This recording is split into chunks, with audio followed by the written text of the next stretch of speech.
Hello guys, good morning, good afternoon, good evening, where you're watching, when you're watching. Have a good day. And my name is Charan Sai, and today's topic is Adam's equity theory. Coming to the introduction, this equity theory focuses on determining whether distribution of resources is fair. Equity is measured by comparing the ratio of contribution and benefits for each person. Considering of one justice theory, equity theory was first developed in 1963 by John Stacey Adams. And in this theory, we seek to maintain equality between the inputs that they bring to a job and the outcomes they receive from it again. The perceived inputs and outputs are other according to equality theory. In order to maximize individual rewards, we tend to create system where resources can be fairly divided among members of a group. The high an individual pursuit of equality, the more motivated they will be. If someone perceives an unfair environment, they will be demotivated. Coming to the next slide. According to this theory, the person gives like inputs like this: time, effort, loyalty, hard work, commitment, ability, adaptability, flexibility, tolerance, determination, enthusiasm, personal satisfaction, trust in superior, support from co-worker and colleague skills. If we provide these inputs, like if he's giving all these efforts, and he must be rewarded like some outputs like job security, salary, employee benefits, expenses, recognition in some projects, and reputation of his work, and sense of achievement. Like if he's working, he has given his best, so he must be given the achievement for this project.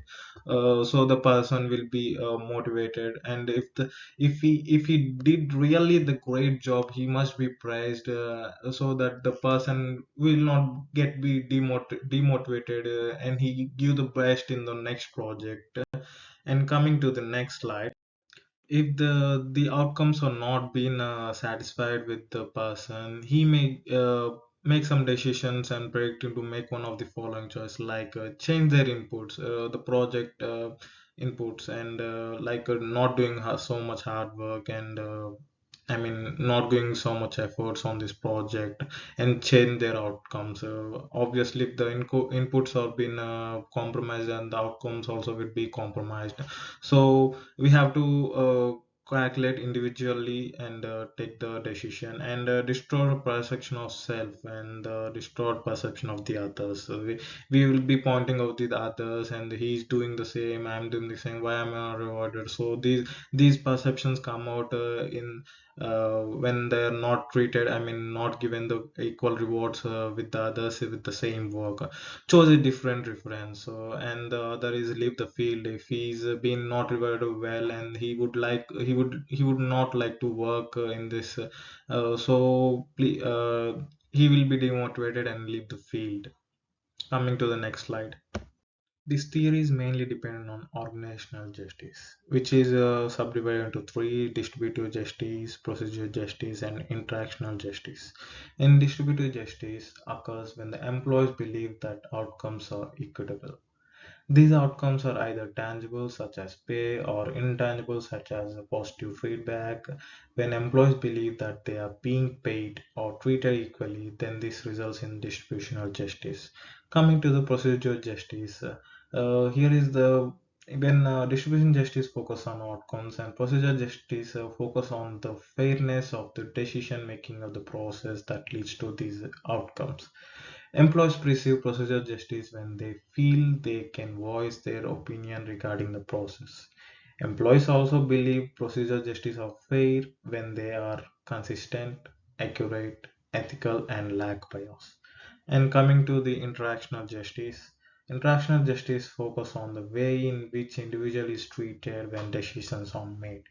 Individuals feels they are being treated fairly when employees provide explanation for decisions and treat employees with the dignity, respect, and sensitivity. Interactional justice can also be broken down into two: interpersonal justice and informational justice. Interperson justice focus on the way in which organizations treat employees with the emphasis on respect and constraint. And information justice focus on whether employees provide adequate explanation to employees with an emphasis on timelines, specificity, and truthfulness. And coming to the next slide.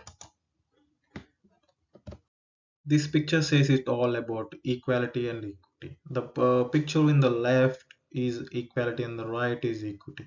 The difference between you can be observed in that, but equality is providing the same resources for everyone equally, which in this picture we can see that providing the resource equally cannot provide justice for every three people. And in the right equity, in equity we can see that the resources are being divided in such a way of demand for the person, so that everyone can be given justice. So here is the difference between equity and equality. And coming to the next slide. If I was the advocate of this theory of motivation, then I would follow these steps, like fairness in decision making. I will be fair and equal between every employee in the organization, and fairness decision making process, and be strive to ensure the distribution of the resources and rewards and opportunity for everyone. And transparent communication in this organization, we must be transparent. Like communication strategies, you would communicate openly about every decision you are making, and like giving the information of the rewards openly, and promotions, and allocation of the resources, etc. And coming to the next slide. And addressing inequalities, and if we recognize some inequalities in any person to person, then we should address them, and provide justice for them in the situation. And the when team members feel unpaid or overpaid, that take steps to rectify and these perception. And individualized approach mean if we have to go into every food step, and ask them the what is there any issues with the company, and is there any issues with this work, adopt a more individualized approach, customized rewards, so providing them to motivate to do the work, and give the good quality product and individual contribution, and awarding them as a they have a main role in the project. So this company individualized approach will help to uh, increase quality of the project. Team dynamics. In this team dynamics, we could encourage open communication and workload contribution, and these perceived fairness of the outcomes. Activity addressing conflicts arising between the teams and the people, inequalities between the people, etc. would be like marked. And equity and resource allocation, we have talked before about equity and equality. So the equity must be provided. One person may have do the same work like in the less time, and the other person feels it's easy to do the work in a very uh, less time, and the other person may feel it's so hard to do the work, same work.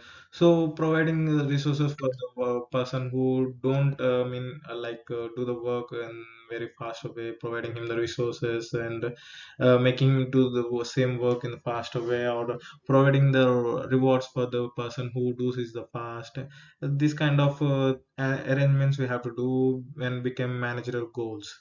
Employees engagement and job satisfaction, recognizing the employees who are being motivated when they feel they are being treated equally. Your prioritize strategy to enhance employees engagement.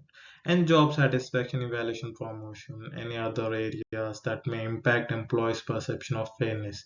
These all qualities must be there when you are advocate of a equity theory. And coming to the conclusion, in summary, being an advocate of Adams equity theory would lead to a managerial approach that prioritizes fairness, transparency, and individualized approach. Uh, it involves actively managing perception of equity within the team to foster a positive and motivated work environment. Thank you, everyone. This is Charan Sai signing off. Thank you.